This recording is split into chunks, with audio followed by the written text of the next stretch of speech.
The Buffalo Bills' playoff hopes warmed up on Sunday, contrary to the conditions they played through. Bolstered by a 21-yard LeSean McCoy rushing two-count with under 2 minutes left in overtime, the Bills took down the Indianapolis Colts 137. The result moves Buffalo to 76 on the season and gives them an above .500 record with 7 wins in December for the fourth time since 2000. Despite Sunday's victory, the Bills still need help if they are to ascend in the AFC standings. Coming into the game, they stood at 8th in the conference behind the Los Angeles Chargers and Baltimore Ravens for the final playoff spot. But what hurts them is the fact they lost to the Chargers, and even if the Ravens lose on Sunday night to the Pittsburgh Steelers, they own the tiebreaker over the Bills due to better record in common games. But for now, Buffalo can take solace in the fact that they held serve in a must-win game with respect to their quest for the postseason. What are the biggest things to take away from Sunday's snowy game? Lake Effect Paradise. Despite Western New York's reputation for heavy snowfall, it's actually fairly rare for a Bills game to be played in such conditions. Last year's Week 14 game against the Steelers took place in wintry weather, but not the manner which fans witnessed on Sunday. The last time Buffalo had a game affected by lake effect snow, it actually got moved to Detroit after a historic storm dumped up to 6 feet of snow in Orchard Park ahead of their Week 12 encounter against the New York Jets. Ironically enough, the last Bills game played in true lake effect conditions came against Indy in the 2009 season finale. With the Colts at 141 and already assured of the top seed in the AFC, Hall of Fame quarterback Peyton Manning only played part of the game.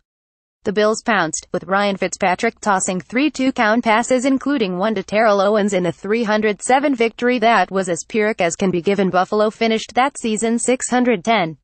8 years later, they once again held the Colts to 7 points in a win that came in the snow. The conditions forced both teams to rely on their ground games to gain yardage on offense. Of the 546 total yards between both teams, 71.4% came from the run game. Nevertheless, Buffalo's lone two-count in regulation came via a Nathan Peterman pass to Kelvin Benjamin at the end of the first half.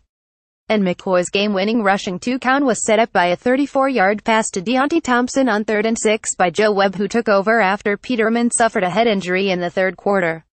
All in all, what Sunday's Blizzard Bowl proved is that if you're anticipating heavy snow, bet the under. 1,000 reasons to admire the real McCoy. LeSean McCoy is at that point in his career where a lot of people are forecasting an inevitable decline.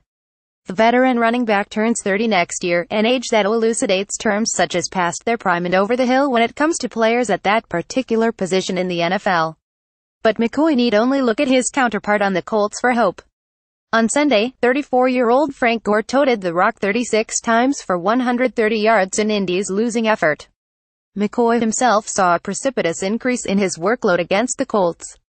The conditions certainly dictated such a game plan on the part of offensive coordinator Rick Dennison.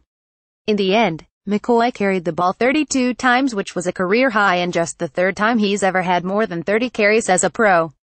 All three resulted in wins for his team, with his previous two October 30, 2011, September 9, 2013 coming as a member of the Philadelphia Eagles. His final attempt of the game, a simple power run through the A-gap, capped off a massive drive to avoid what would have been a back-breaking tie. His 156 rushing yards in Sunday's win took him over the 1,000-yard mark for 2017. He became the fourth running back to do so this season, joining Le'Veon Bell, Kareem Hunt and Todd Gurley. It marks the sixth time in his career across 9 seasons that he's eclipsed that threshold. The manner in which he rocketed past the mark on Sunday indicates he's got plenty of mileage left in his legs despite how much he's already accumulated over the course of his time in the league. Who's the quarterback moving forward? As mentioned earlier, Peterman left Sunday's game and the Bills later put him in the concussion protocol. It came as a result of a vicious hit by Colts linebacker Antonio Morrison as Peterman scrambled out of the pocket in the third quarter. Before the injury, Peterman's numbers weren't anything to marvel at, which can't come as much of a surprise given the conditions. But he did make a perfect back shoulder fade to Benjamin for Buffalo's only 2-count of regulation. With Tyrod Taylor inactive due to a knee injury suffered against the New England Patriots last week, it forced Sean McDermott to go with Webb. The 8-year man out of UAB threw an interception with a minute left in the fourth that nearly cost the Bills the game. But on the Colts' next drive, Adam Vinatieri missed a 43-yard field goal with 6 seconds left. Webb's only 2 completed passes came in overtime, including the throw to Thompson, which ultimately changed the complexion of the game. With the status of both Taylor and Peterman up in the air, the Bills are certainly in a quarterback quandary. If neither can go next week against the Miami Dolphins, it likely thrusts Webb into his first NFL start since January 1, 2012 when he played for the Minnesota Vikings. Such a dilemma probably forces the Bills to go out and sign someone off the streets to serve as a backup or possibly even start if they feel Webb isn't ready. Either way, the Bills' quarterback situation is fraught with uncertainty at the most inopportune of times given they're still in the hunt for the postseason. Embed from Getty Images.